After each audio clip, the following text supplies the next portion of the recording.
You're watching Food Love with Anna. Hi guys, today I'm making a tomato bisque with feta cheese, and to go with, I've got my cheesy bacon biscuit bites. They are so good. Now if you want to see how I make these, keep watching.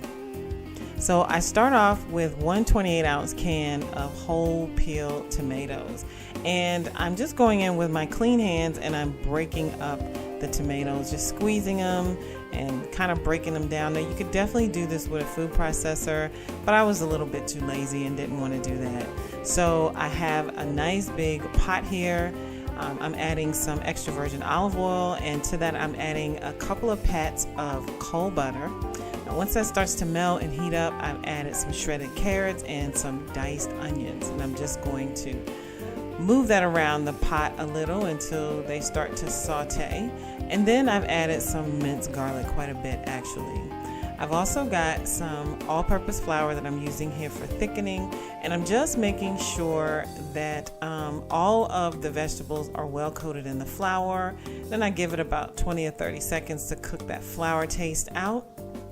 And then I go in with some low sodium chicken broth and a whisk, and I'm pouring this in and whisking very vigorously at the same time, just to make sure that I don't get any lumps.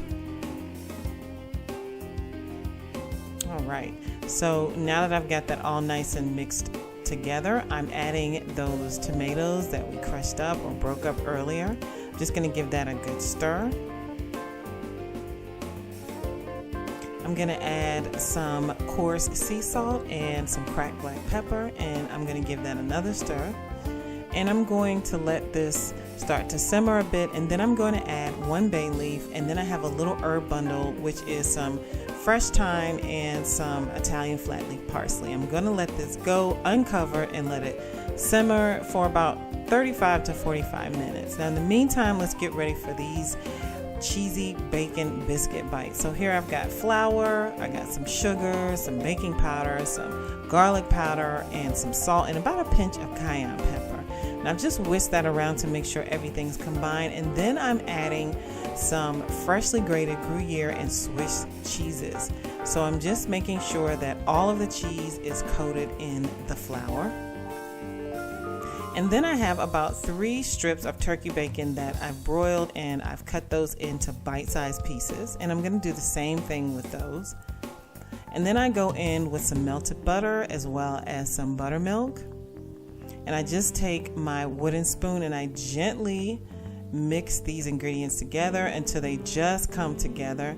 Now your batter may be sticky, but that's okay. It should be. It's exactly how it should be. So I'm just kind of making sure that I'm getting all of the batter off of that spoon. Now I have some melted butter, and to that I've added some minced fresh flat leaf Italian parsley along with some garlic powder, and I'm just going to mix that up, and I'm going to put it to the side for now. And then I just take 2 spoons and I go into that batter, and I just drop the batter onto a sheet pan that is lined with some parchment paper.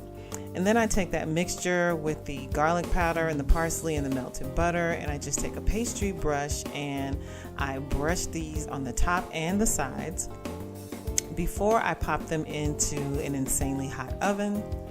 Then I fish out that herb bundle as well as the bay leaf, and then I just give a nice little squeeze of honey, not to sweeten the soup, but only to balance out and to kind of combat some of the acidity of the tomatoes.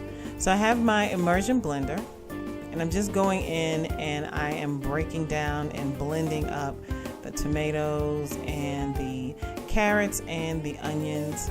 I want everything to be nice and smooth like this, and as you can see, it's kind of taking on a little creaminess when I blend it up.